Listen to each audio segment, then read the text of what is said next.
চাপ দিন, হ্যাঁ না, এটার সাথে লাগানোই থাকে। এটা লাগানো নাই মানে হলো এখানে কিছু একটু ভেঙে গেছে, ঠিক আছে তো? হ্যাঁ, আচ্ছা, তাহলে চাপ দিয়ে উপরের দিকে তুলবো, চাপ দিয়ে নিচের দিকে নামাবো, তাই তো? আচ্ছা, তারপরে ওকে কী করবো, বেয়ার ফুটেড থাকবে, বেয়ার ফুটেড থাকার পরে ও এখানে দাঁড়াবে, দাঁড়িয়ে দেখো ট্রিপল এইচ, 3টা এইচ যেন এটার সাথে লাগে। ট্রিপল এইচের কি কি? একটা হচ্ছে হেড, আছে হিপ, ঠিক আছে তো? হ্যাঁ, হেড, হিপ, হিল, হেড, 3টা জিনিস থাকবে। আব্বা তুই এইটা ওইটার পায়ের সাথে লাগাবে, হ্যাঁ হ্যাঁ লাগা, সুন্দর লাগাইছে।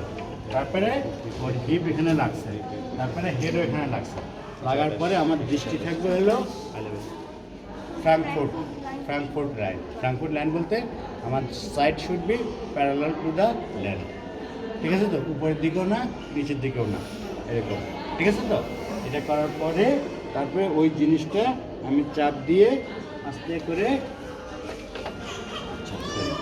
এটা চাপ দিয়ে আস্তে করে নিচের দিকে আনবো।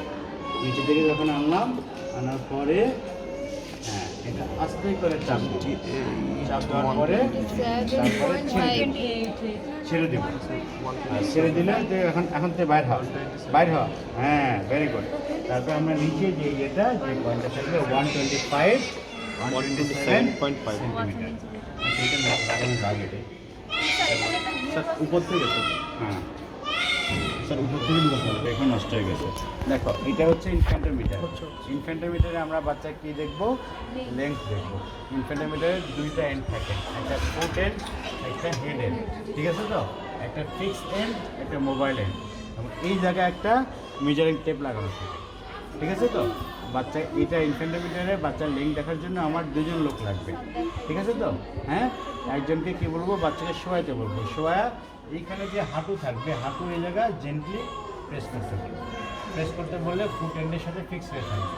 হ্যাঁ, বইতে যদি লেখা আছে ফুট এন্ডটা থাকবে হলো মোবাইল পার্ট, আসলে তা না, ফুট এন্ডটা ফিক্স পার্টে থাকবে, ঠিক আছে তো?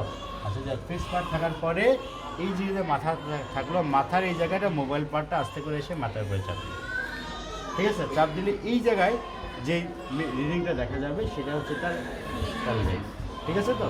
আবার খেয়াল করো, 2টা এন্ড থাকলো, একটা ফুট, একটা ফিক্স, একটা হচ্ছে মোবাইল। ফিক্স এন্ডের এখানে পা রাখবো, এরকম করে পা রাখার সময় কী করবো, আস্তে করে জেন্টলি প্রেস করবো। প্রেস করার ফলে এটার সাথে লেগে থাকলো, এই দিকে আমার মাথা দেখবো। মাথা যখন একটু আস্তে চাপ দিয়ে এই দিক থেকে আমি মোবাইল এন্ডটা এখানে আনবো। আনার পরে এইখানে যে রিডিংটা দেখা যাবে সেটা হচ্ছে বাচ্চার লেন্থ, ঠিক আছে? একই বাচ্চা যদি আমি হাইট এবং লেন্থ দেখি, তাহলে লেন্থ শুড বি 0.5 থেকে 0.5 বললে হবে, 0.5 centimetre larger then the height, ঠিক আছে তো? তার কারণ আমার যে ভার্টিক্যাল কলাম এটা শক অ্যাবজর্ব করে এর জন্য, ঠিক আছে তো?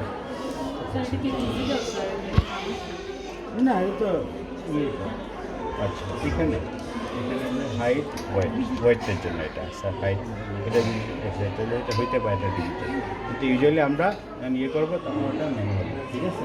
আচ্ছা।